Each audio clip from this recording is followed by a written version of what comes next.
All right.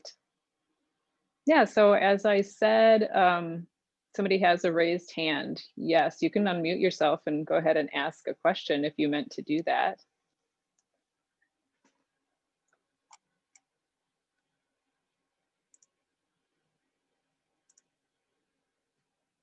Cool. Um, so yeah, the reactions, she says, oops. The reactions tab down below will let you clap or say thumbs up. So I was just asking if you'd gotten out and done some movement today, just to give me a thumbs up so I know kind of how many in the class have done some movement.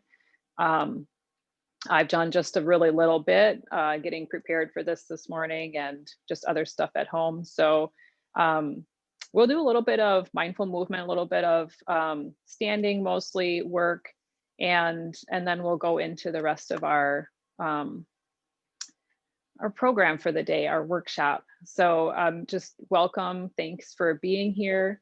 And I'm Ingrid Schaller, and I've been working with yoga for quite a few years. Worked with Scott for since probably before 2010, but that's when I started my training with him. And I've worked with Colette probably more in the last 5, 6 years, and working on more Pilates, and been really enjoying doing more of that. And along the way, I'm a little bit of an academic. So I have a master's in Spanish. I taught Spanish at the university, and I just have a love for learning. And so I love to share what I'm reading, what I'm learning about. And part of today will be kind of showing some of that to you, and hopefully you will find some good nuggets in there to bring home and to bring into your world. Today will just be a little teaser. I'm hoping to bring some of you into my January 1st workshop. That is outside of Pilates on Harrison, but the information is on Facebook, and I'm happy to give it to you. And my website is where you can register for that. So that's at ingridschaller.com. And I'll talk more about that in a little while. So I guess I'd like to start out with just getting us all in the same space as much as we can, and kind of moving our body similarly, and thinking about all of the other people in this group today, even if we don't know each other by face. Some of us do know each other. Just to have that feeling of we are in this class together, we're setting an intention together. So I'm just going to get up and move back a little bit, get off my chair, and do a little bit of movement here. Peel back the layers. My space isn't super warm, but it works great um, when I'm actually practicing. So we're going to start just standing. Nice brisk air outside. Start in standing, and just kind of doing that check-in. Taking your breath in, breath out. And even if you've done some practice this morning, this is always available, right? To do a check-in throughout our day, because the emotions come and go. The information comes and goes, and how we react to it or respond to it comes and goes. So let's take a little bit of bounciness in the knees, and spread your toes out, and just kind of keep that bounce going. So you get a little bit of, take a breath in. When I bounce, I get to feel a little bit of that, more of my feet. So I'm letting my hips or my pelvis be kind of weighty, and just doing a little bounce. You don't have to bounce as fast or slow as I am, whatever feels good to really settle into your feet. And then go ahead and come to a straighter leg. Stop bouncing. And then let's take this into a little bit of upper body core stuff. So I'm going to take my ribs back and my belly back and start to round there. So just start rounding in here and seeing how that feels. A little softness to my knees. And I'm going to continue pulling back.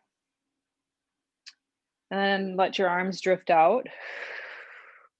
And then now let your arms reach, and then just notice what's going on with your head. On Thursday, we worked a lot with keeping this softness in the back of the neck. And this is one that's kind of hard as we reach forward in the spine stretch standing. Breath, breath, and then come back up.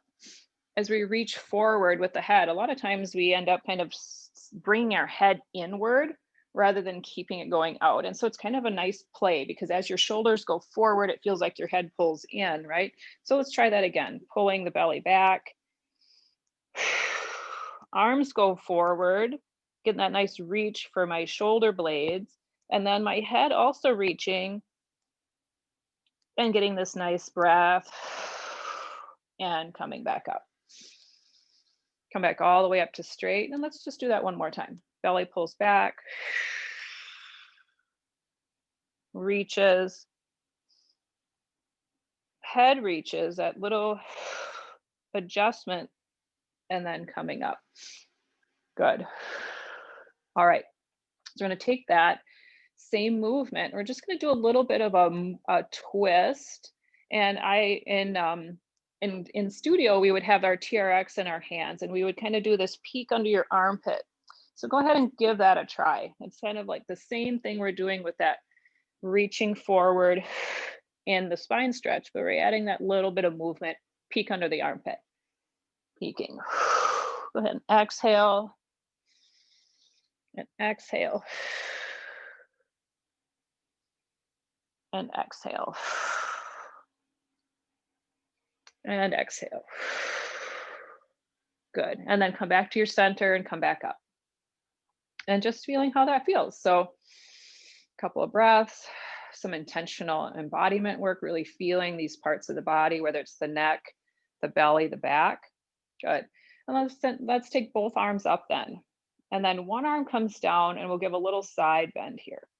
Really, now I'm allowing that foot, especially outside of my foot, to be really broad and on the floor. Both arms up and switch. One arm down, one arm up, outside of the foot. One more to each side. And back and over. And back. And bring the arms back down. All right, so I have my socks on, probably not going to come off today. It's just chilly in here. Spreading the toes apart though, really making my socks spread out into that Pilates V. Good, and so then let's bend the knees and straighten. Bend the knees and straighten.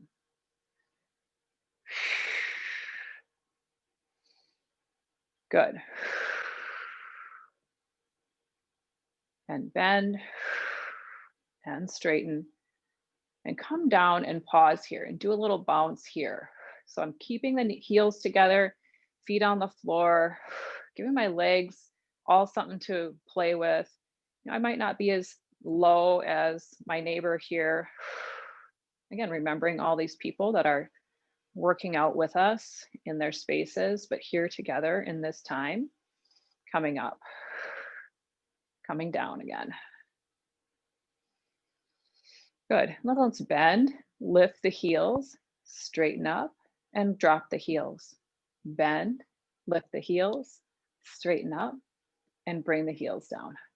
Bend, lift the heels, straighten up, and come back down.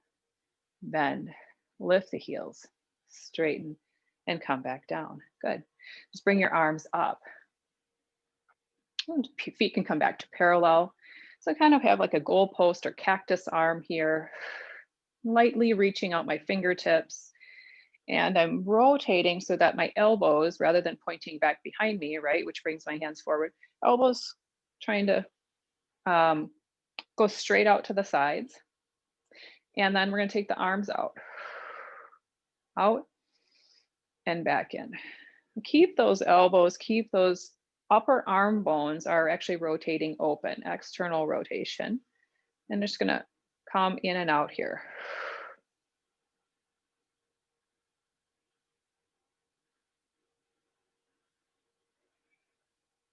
Yeah, couple more.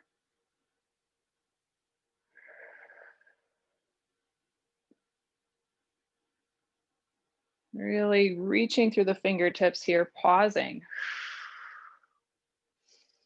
You might feel a little tug in there, a little enlivenment, right? It always feels kind of on that edge of uncomfortable. But when I come out of it now, there's a different feeling for the shoulders and for the arms, like just alive or maybe weighty, whatever it feels like. Good, good work. Good. So let's bring the feet back together. And then we're going to bend. We're going to lift the heels, and we're going to see if we can lift the heels and bend and straighten. So keep the heels up. Oh, this is tricky. Keep the heels up, even if they're just a little bit up, and bend and straighten. Getting lots of feedback from my body, a little cracking here and there, crackle, a snap, crackle, pop. Nothing hurting. I'm just really thinking about my heels working together,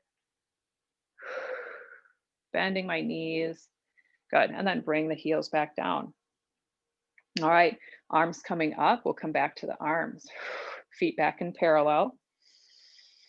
And then exhale. We're going to bring the arms, elbows out to the side, just like we were in cactus arms. I'm really thinking about kind of a laser beam out my arm here from that upper position. And then as we go down, same thing. Keep that laser kind of cutting this half circle.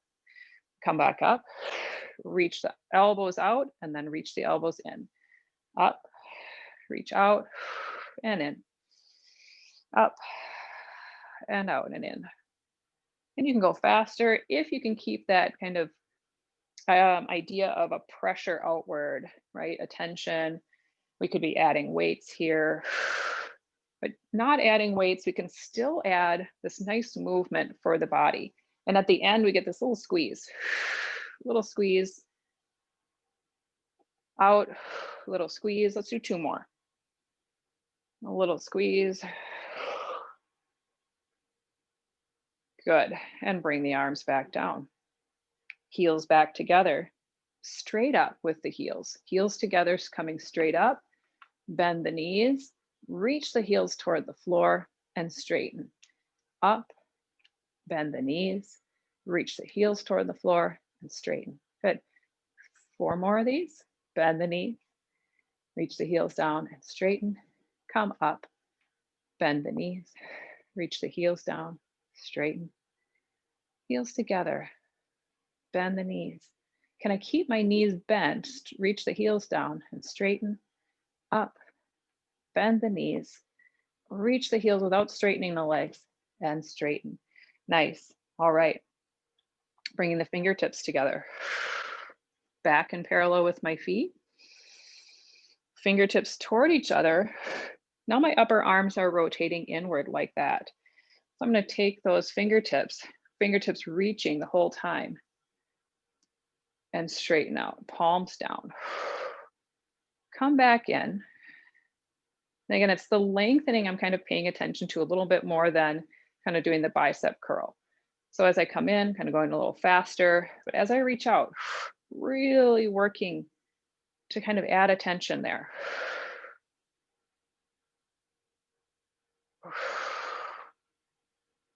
Couple more. Adding your own work here. So you're resisting pushing outward. You're slicing your hands through something really viscous. I used to say wet cement, right? If you had to push through something really globby like that, really hard, it's hardening as you go. And then bring the arms down. All right, back to our footwork. Feet in parallel this time. And then we're going to lift one heel and switch. Lift the other heel and switch. And you can set one down and then lift, or you can start to switch in midair so that you come up. At some point, both heels are up. Little running. I'm going to go on a hike later today, so this is all great kind of footwork, getting myself ready, connected in. Lower body, upper body. Nice. So a couple more. here. Breath. Again, imagining all the people that are in this class with us today. A couple people you might know, if that helps, putting them into your attention. And then bringing the feet down. And just going to take a little bit wider stance. We're going to bring that side bend back in. I'm going to do kind of a pull up one side. So it's going to be a pull, reach, and then bring that hand back down and push. And then we're going to do the other side, pull, reach. And as you come back, push, pull, reach. Leg really extends to the floor. Push, pull, reach, push. One more each side. Pull, reach. I don't know about you, but this touches a little bit more my side body than the other one did. I'm letting that just be really feel good for me. However that feels good, reach and push. Nice. Okay, almost up on my time here that I wanted to spend in here. We're going to come down to hands and knees. I want to get us upside down. I just want us to be able to receive what's coming in the rest of our time together. And I really feel like sometimes getting the blood flowing. So you may want to do a downward dog like we're doing, or you may just come forward and let that be your upside down pose. So I'm going to come to hands and knees. Feel my hands ground. That's really nice too. I've had my feet really connected in, but now I can connect the hands into the ground too. And you might think about the earth is somewhere underneath you in this position, right? The knees are touching maybe, and the toes are turned under in preparation. And then the palms underneath my carpet, underneath the cement, I get to the earth, and there is earth, dirt, and what inevitably feeds me is right underneath my hands, right? The earth, the minerals, the plants, and then turning your toes under, taking the hips back and letting your head get lower than your heart. You get a nice view of your feet here. If you'd like to pedal your feet a little bit here, just like we did in running, you could do that. Or you could be more still, letting your head hang here, letting the breath go, maybe 4 or 5 breaths. And remembering you're pushing into the earth with the toes and the balls of the feet, with the palms. The breath comes in, breath goes out. And then coming down and finding a resting position. So maybe that's child's pose, maybe it's seated.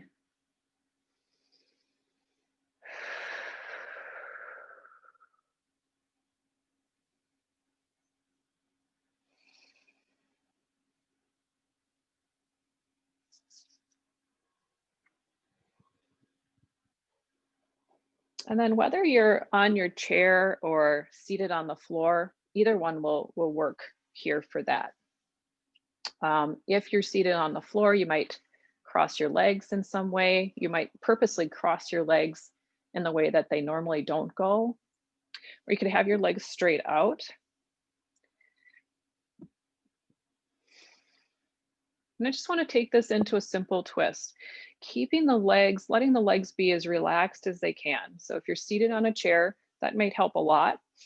And this can be done very easily on a chair. And I'm going to take one arm across. And as I do that, noticing how your chest, our chests are moving toward that other side of the body. And then taking your hand to the floor or maybe to the back of your chair.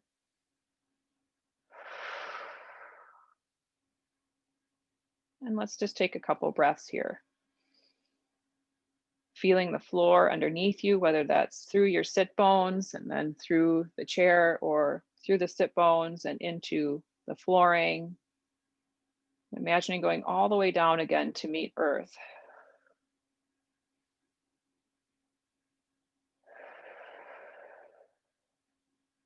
And come back to center.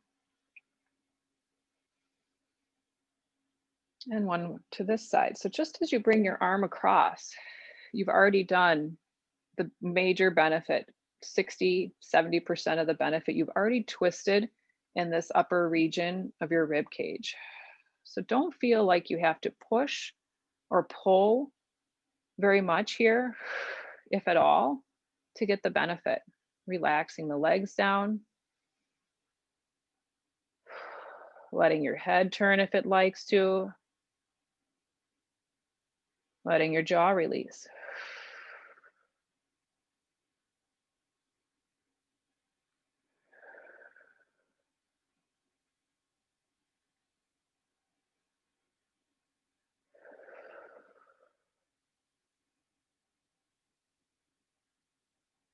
And then coming back to center.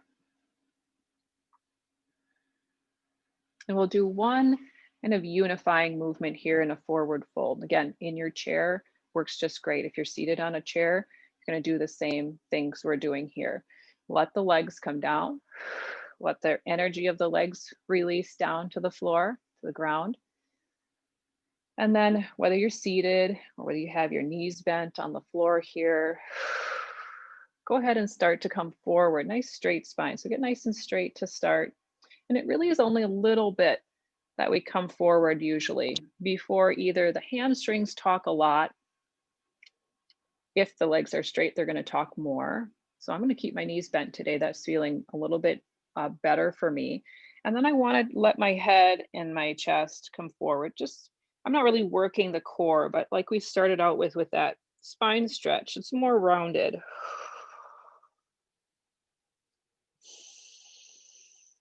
And then I encourage you to take 3 deep breaths. Let the exhale come out.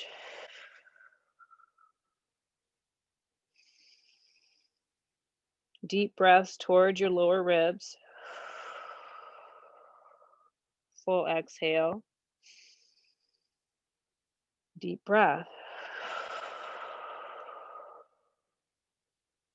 Full exhale. Good.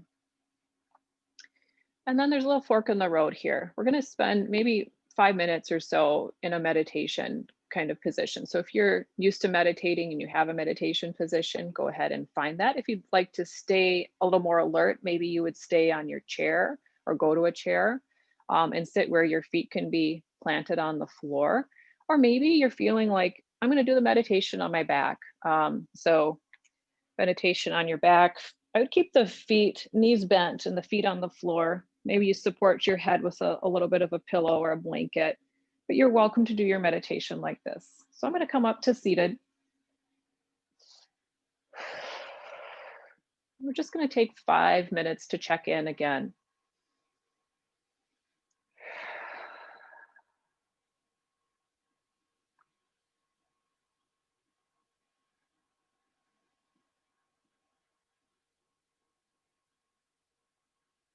So in whatever position you're in, you have a connection with the earth, a relationship with the earth. Allowing your body to settle into that support. Whether your mind gets very granular about minerals, dirt, soil,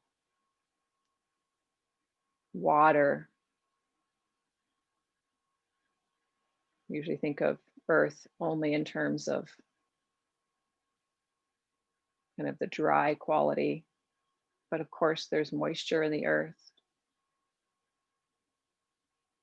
Let your body rest into the solidity and support that's provided underneath the props of a house, a living space, a floor.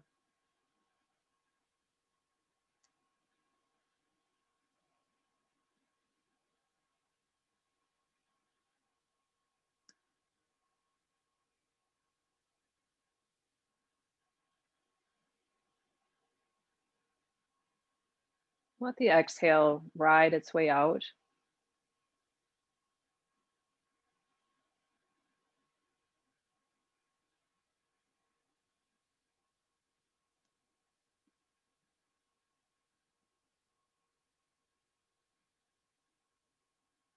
And then allow your attention to widen a little bit to include not only your body enjoying the ground, the earth, but also those of the people in this group that we're here together,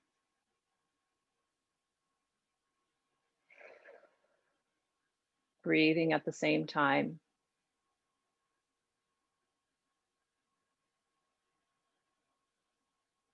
feeling the support of the earth at the same time.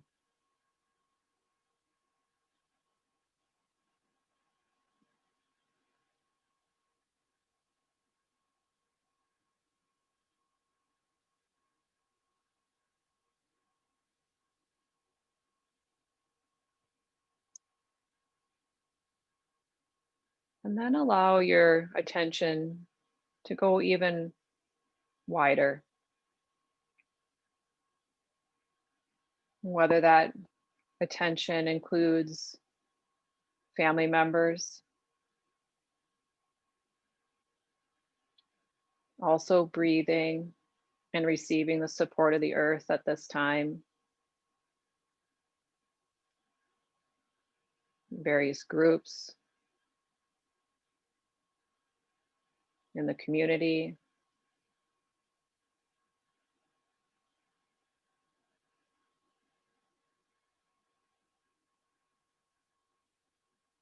Imagining and welcoming the belonging and togetherness that we all have in the support of the earth,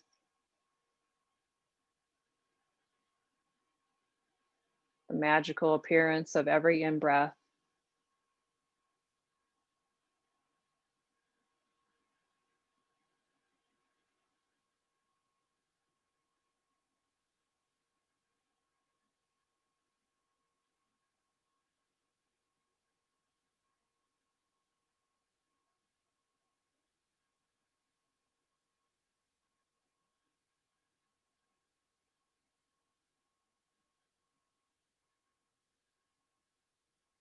We could continue on, ever widening our circle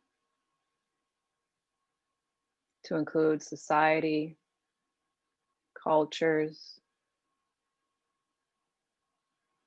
all of humanity, all beings. And it just continues as wide as we can imagine, doesn't it? Taking a breath in here, out, maybe a little deeper breath, this next breath.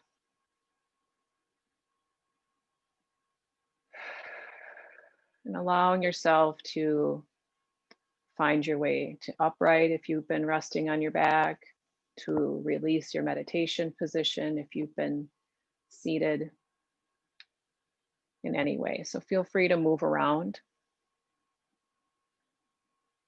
and make any adjustments you need to. And I'm going to do the same. I'm going to add a layer and I'm going to come up a little bit closer so I can be closer to my monitors and to be able to see any hand raising or anything like that. And you may want to have a notebook nearby. You may just want to receive what is being said. I will also try to share some notes if you're interested in that. I'm going to try to put a link in the chat that will link you to a Google Doc that I'm going to be using today. So what I wanted to share with you on a little bit more of a I don't know what word to use, not academic necessarily, but a food for thought and what to bring home, or what to maybe prompt some thinking or some acting is about an idea called active hope. And I thought this is a good time during the solstice that's coming up on the 21st, kind of darkest day of the year, but there's so much play with dark and light and with all of the things that we've experienced this year to have another way to think about hope. What is hope? What is that? And so gratitude is one of the ways that we can have like a better way into hope. And gratitude links the levels of our happiness and it has direct links to our levels of happiness and contentment. So the more we cultivate these ideas of gratitude and appreciation, the more we tend to be happy. We tend to be content. Gratitude also connects us to others, and I've been working with that in this class even today, right? To say we are together in this class, and even though we are separated by space, how can we cultivate this idea that together we're here to be on the same ride of intention. I want to know about hope, and I want to know about active hope. And I really hope there's something here today that serves all of you and going forward. So gratitude and active hope. So first I better tell you what's active hope. And there's some very simple definitions, and yet a whole book has been written on it. And I won't be able to get through the whole book in the time that we have today, but I'm going to give you just the first pieces and hopefully enough to bring you into maybe investigate more. So the word hope has two different meanings. Hopeful is a place where we feel reasonably sure the outcome is going to happen. So when we say, oh, I'm hopeful, a lot of times we're like 60%, 70% sure things are going to happen. And the other side of hope, and then we can kind of commit, like we feel when we're hopeful, we are like, oh, I think I can commit to that.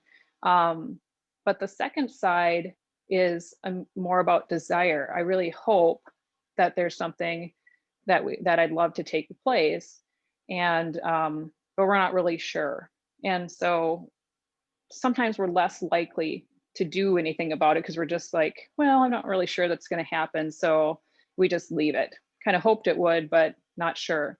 So there's one that's more about desire and one that's more about hopeful. Well, I'm hopeful, but it's still dependent on, hopeful is still dependent on some external thing, not about what we do, right? So it's like, well, hopefully our political candidate will win. And you kind of feel like you can't do anything about it. But on the other hand, maybe you feel like you can, and that's, or that there's reason to believe that they're going to win. And then active hope is more about becoming an active participant in bringing about what we hope for.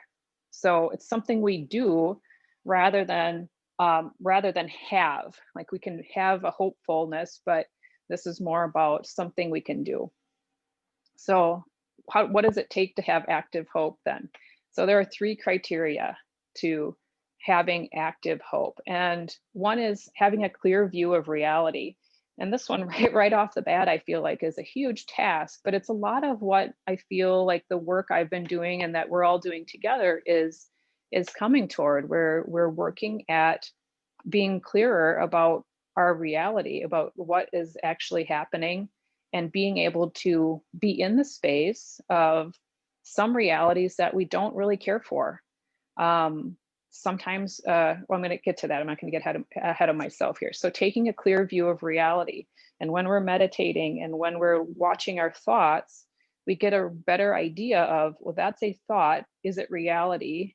Or is it a construct? We also narrate a lot of our lives. We narrate this, and we narrate worries, and we narrate, and it's not necessarily reality. It isn't happening now.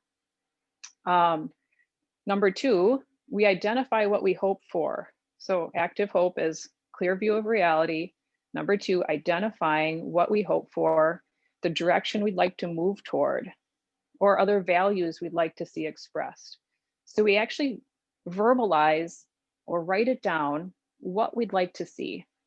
And I think this is a really big piece, um, that, they're all big pieces, but having a clear view of reality and then knowing what would I like to see is another big step in the way of creating change, of being part of that change. And if we don't know what we want, clean water, if we don't know we want peace, peaceful demonstrations or peaceful communications between people, we don't know what we're going toward. And then number three, we take steps toward the hopes we outlined. So it doesn't have to be that the rest of the book talks about, and I'll talk a little bit more about this on January 1st, more about what can we do and what are the storylines that we give ourselves that say, well, you can't do that. And sometimes the only thing people think of is, is being able to go and demonstrate someplace. So there's a lot of ways we can affect change that don't require us to protest. And this particular book that I'm working with and this author is very much cued into the healing of our planet.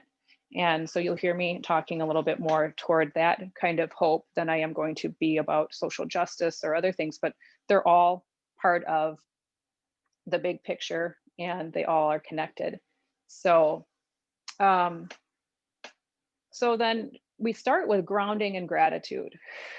Like I started out with, we start with this grounding and gratitude because it's almost like putting down our roots to be able to appreciate and to be able to then go forth and say, I have enough, I have more to give, those kind of things. So this morning on my way here, you know how these things happen, and it's and you're like, well, I just turned on the radio for 5 minutes. That's all it takes me to get to where I teach here.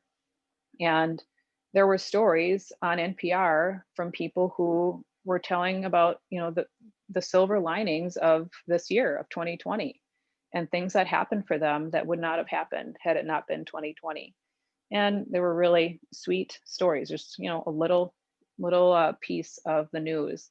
And I think that there's gratitude right there, and there's gratitude for all of us in every day and even in hard times.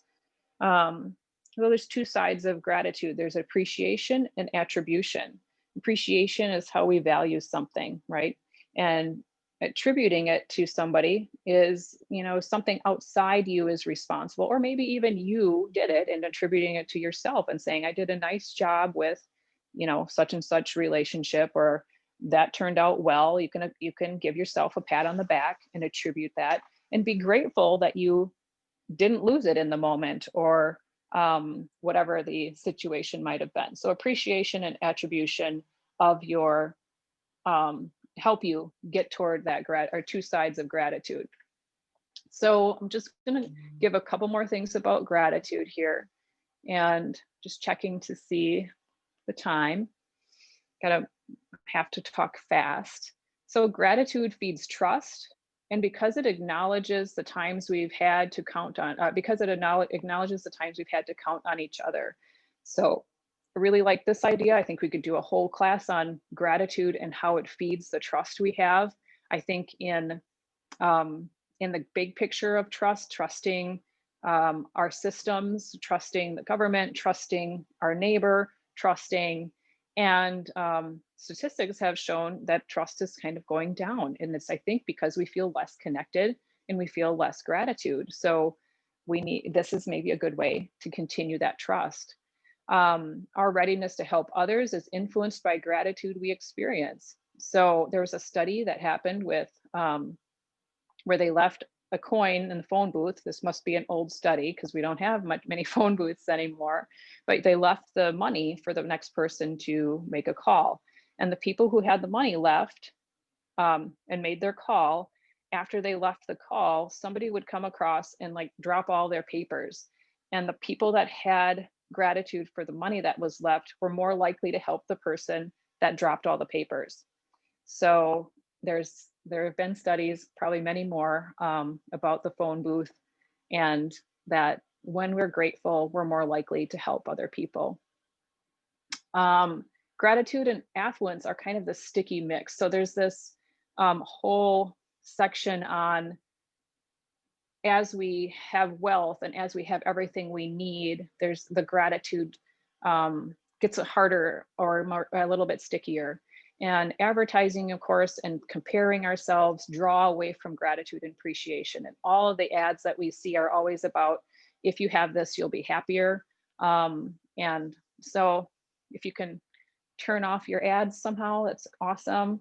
And maybe you're already really on this path, but for me, it was a really good reminder that I just need to be able to be aware when the ads are on, or when I get the catalogs in the mail, or I see somebody and I say, well, that's, that's a really expensive pair of shoes or expensive pair of whatever, that I have enough, and to continue to have gratitude for all that I have. Um, so gratitude and materialism offer different stories about what we is needed to be secure. There's a security underlying that affluence, right? Like, um, if we promote feelings of trust, gratitude counters that insecurity. So we've been we've been told by the ads that, well, you're not good enough. So you have this like insecurity. So if we don't feel secure, then we don't feel the trust. And so there's this whole kind of domino effect that connects our trust with our um, ads and our affluence, and then feeling gratitude. I hope that makes some sense to everybody. I'm just trying to fly through a little bit here. You can give me a thumbs up if you like to work your reactions, thumbs up. Um, and then our blocks to gratitude. I thought this was really important. And I think the book talks more about our blocks to action down as we keep going. And our blocks to gratitude might be that we just get so overwhelmed. We're watching the news and there's our reaction is horror or anger or despondency. And we can flip our attitude toward that and have gratitude for the reporters who may have been in danger to do the story, or um, for honest reporting, or for the ability to know what's going on in the world. We that's not always been the case. So can we flip that energy, that feeling that we have, that emotion, that reaction that is an emotion usually, to something of gratitude, so that we turn that around and we start to say, well, I can do something here. So 2 writing prompts, if you'd like to put them in your journal just for later. We're not going to do them today in this time, because we only have a little bit of time left, and I want to be able to give you a nice little relaxation piece before we go. Um, is the two questions I have. There are more, but some things I love about being alive on the earth are.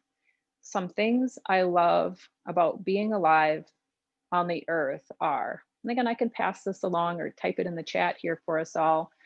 And this might be a nice way to journal. Gratitude. Um, there are many pathways to doing gratitude. We talked about this a little bit a couple months ago in a workshop I did, and somebody said they were doing an item of gratitude for each letter of the alphabet, one a day. Or maybe you already have a practice in a gratitude journal and you do a certain number of gratitude in the morning or at night or both. And but I like these writing prompts because they dig a little bit deeper, or into maybe just a certain direction. Some things I love about being alive on the earth are. And the other one that I chose is, someone who helped me believe in myself is or was ... So someone who helped me believe in myself is or was, and maybe you explain a little bit the circumstance. So again, that trust in people and that broad view of gratitude. We just start to have that broadening view of gratitude. So in January, on January 1st, I'll be doing some movement like we did today, a little longer, because we have 2 hours that day. We'll be doing a little bit more on this book and this idea of active hope. And there'll be a little bit more time for journaling, for questions. If I'll be running more of the meetings, so I can actually put people into groups if they want, but you don't have to say anything.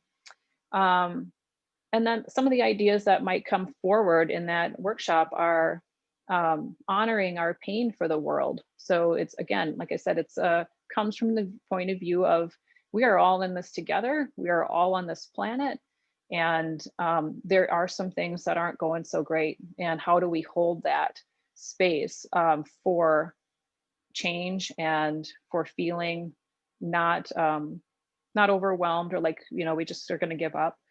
um, so we'll be seeing, one of the titles is Seeing with New Eyes. We're going to talk about a widening sense of self. We're going to talk about a different kind of power, a richer experience of community, and a larger view of time. So I don't know about you, but those titles right there draw me in. We may just focus on that section alone, because I really think it comes into our practice of meditating, of self-awareness, of yes, it's good to do things for our own bodies and take care of ourselves so that we can do the work in the world, right? And this expansion of um, our our individualism could be really beneficial. And I've grown up in it. It's very, very prominent in our culture to be, looking out for number one. And it's also biologically. But we also come from heritage of being very much group oriented. And if the group doesn't survive, we don't survive. But somehow that's, so there's kind of a push and pull there.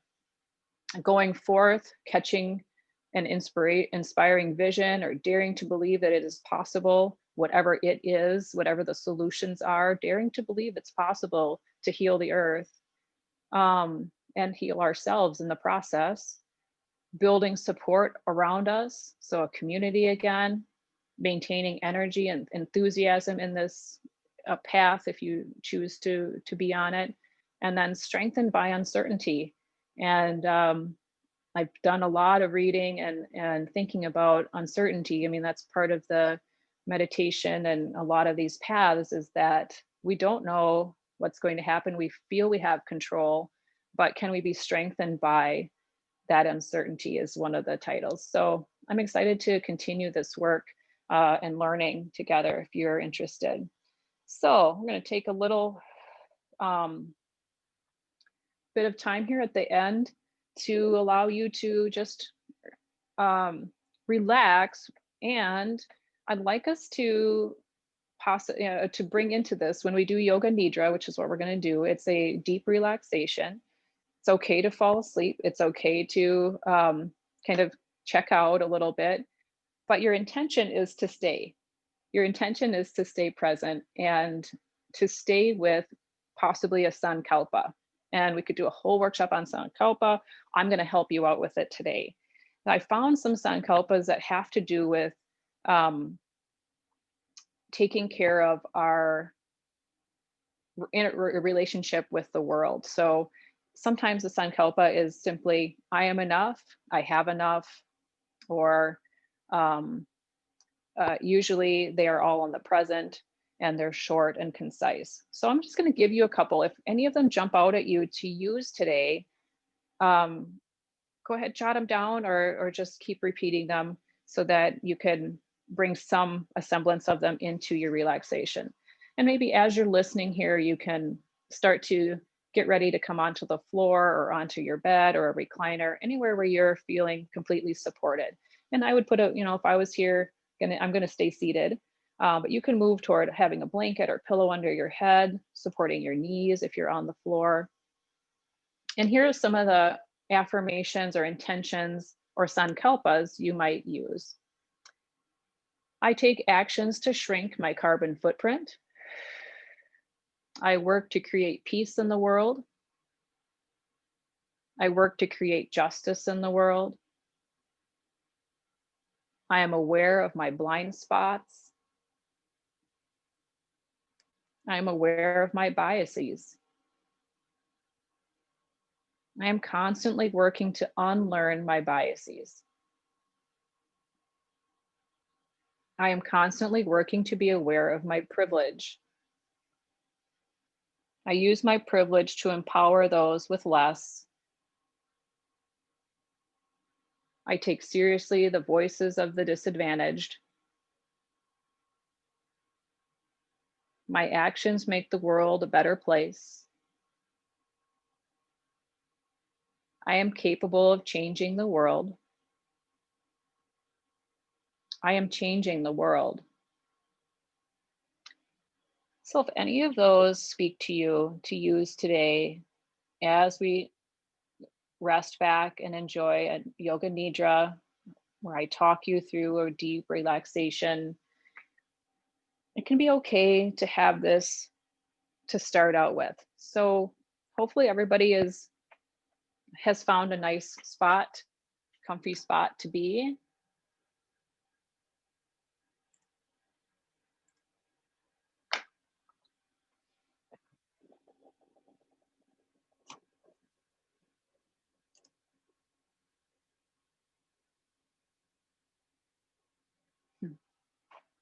And as you get into that comfy spot, go ahead and think of your affirmation or your intention, that sankalpa, and just repeat it slowly 3 times.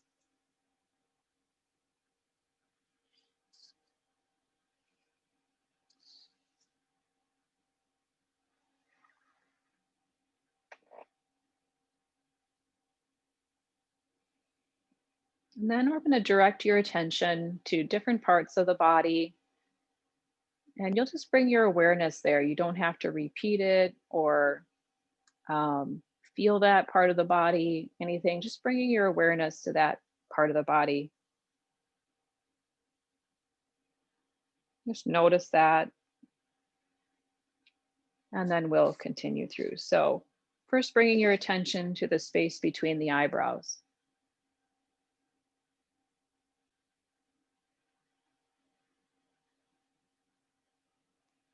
then to the hollow of the throat,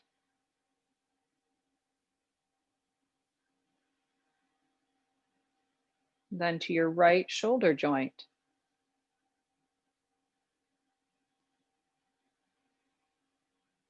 attention to your right elbow joint,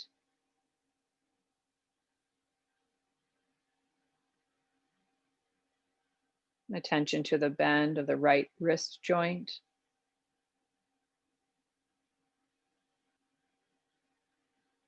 to the tip of the right thumb,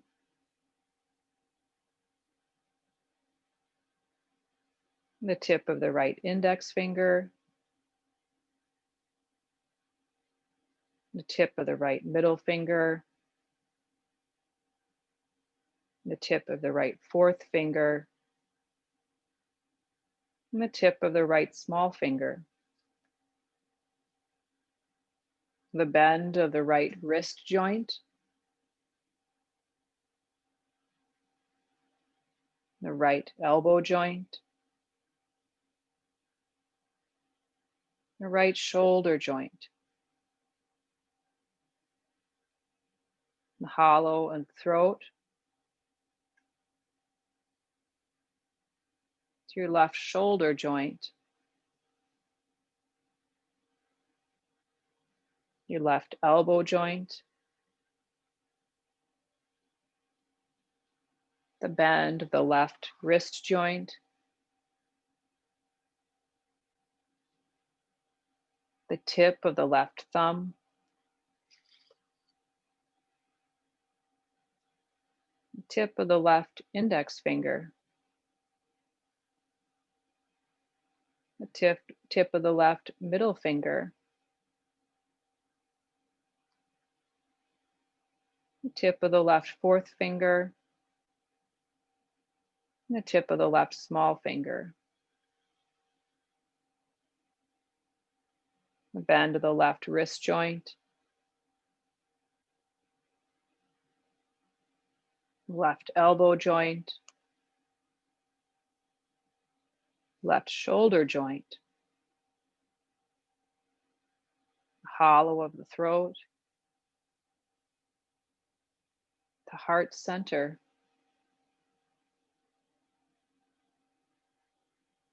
the right nipple, the heart center, the left nipple, the heart center, the solar plexus, the navel center, the right hip joint, the right knee joint, the right ankle joint, tip of the right big toe, tip of the right second toe, tip of the right third toe, tip of the right fourth toe, tip of the right small toe, the right ankle joint,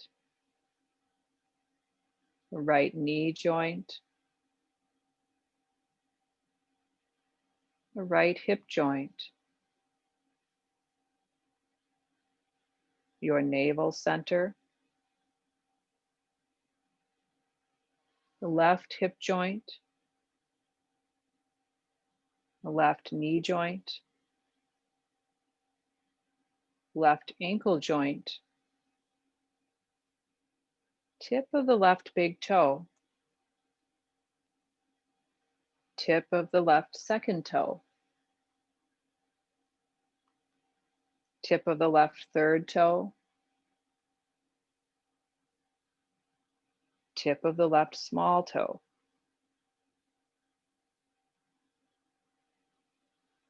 tip of the left fourth toe, left ankle joint, the left knee joint, the left hip joint, the navel center, the solar plexus,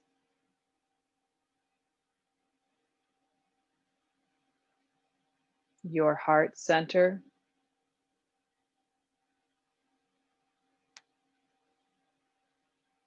the hollow of the throat,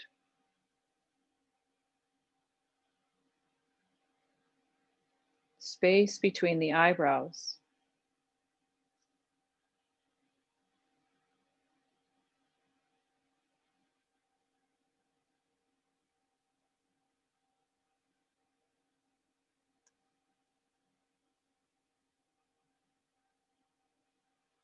pay attention to all sensations in your body overall,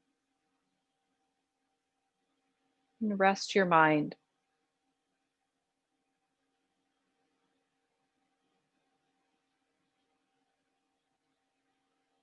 If you have thoughts, picture yourself as a boat and the thoughts as extra things inside your hull. Slowly allow each thought to move over to the side of the boat and into the water, where it gently floats away. Soon you're an empty boat. Feel this sense of emptiness.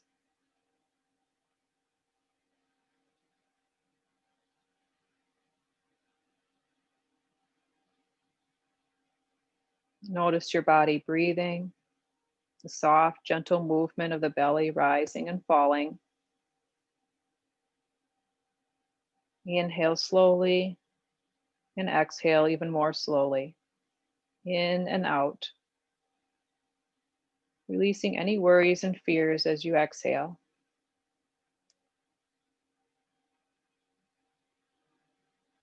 Noticing sensation in your body, welcoming whatever you're feeling.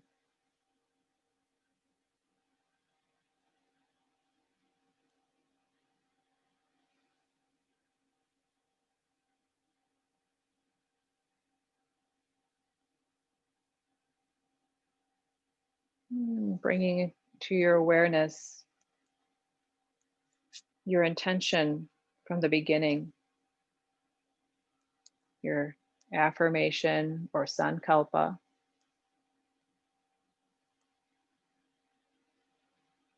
Perhaps repeating it a couple, 3 times.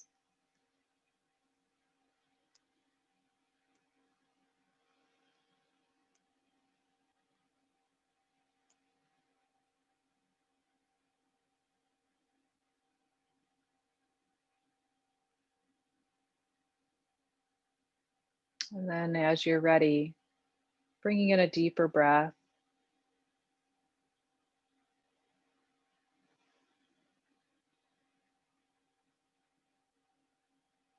Finding your way up to a more upright position. As you're ready, you might roll to your side, slowly finding your way.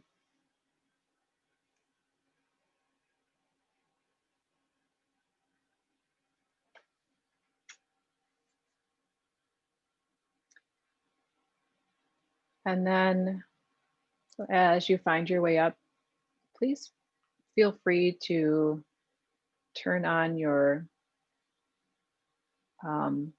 cameras if you'd like, or chatting in any questions into the chat. I see that there is a question about what materials I'm using, and I definitely am going to add some information into the chat there.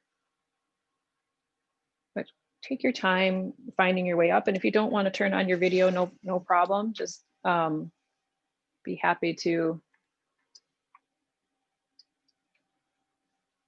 see if anybody has any questions or comments about what we did here today. And I hope you have if you are signing off, hope you have a wonderful rest of your weekend. I'll be here tomorrow, 9 a.m. for strength and Pilates. So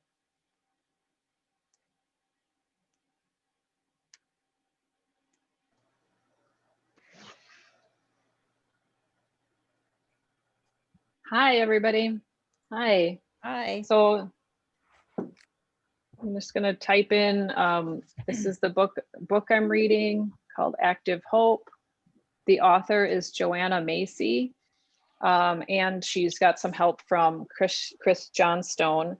She is an amazing woman. You're welcome, Judy. Thanks.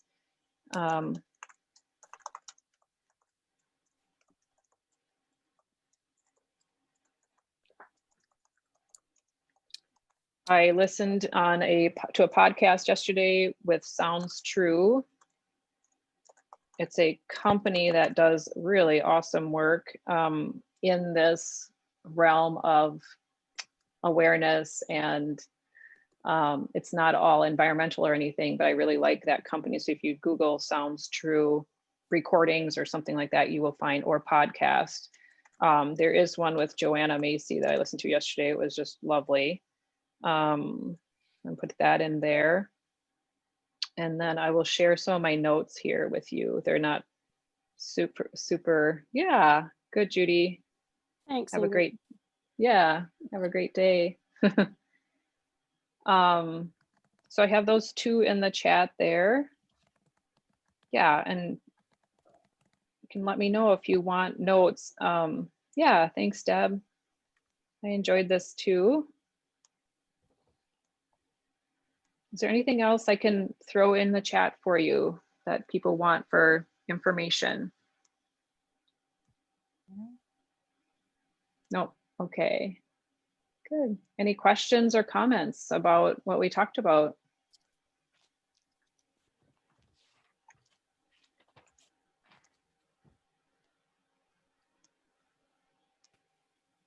Thanks, Ingrid. Yeah, thanks, Mary. Nice Christmas decorations. Yeah. Nice. Bye. Bye. Bye, Juanita. Yep. It was a great talk, Ingrid. It was very well done and really made me write down some ideas to think about. Good. I'm glad. Yeah. It's making me really think about kind of my last I think some motivations I had when I was younger and had younger kids and then kind of have lost their way. So the book is really bringing me back to, I think, some of my, I'm very idealistic by nature. So that's a good thing, Mhm. but it also is hard to bring it forth, right? And also deal with reality and like ideally things are like this, but how do we get to ideally? So yeah, I've enjoyed kind of this, and this approach seems like it's not, because I do get the doomsday feeling. I get overwhelmed and I feel like, how can I make a difference in this big issue? And I'm really hoping there are some nice ways for me to feel like I belong and feel like we're all in this together and we can affect some kind of change. So yeah, it's pertinent. And as we do Christmas stuff, I'm just like keep evaluating too, like we're very privileged in my household, and it's not like we're rich or anything, but we're rich compared to much of the world.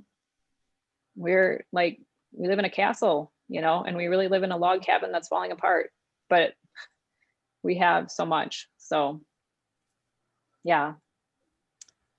Merry Christmas, everyone. Yeah, Merry Christmas. Thanks so much for sharing this time with me. Yeah, I'll see you tomorrow. Yes. Yep, see you tomorrow, those of you that are coming in. Yep, All sounds right. good. Bye-bye. Bye.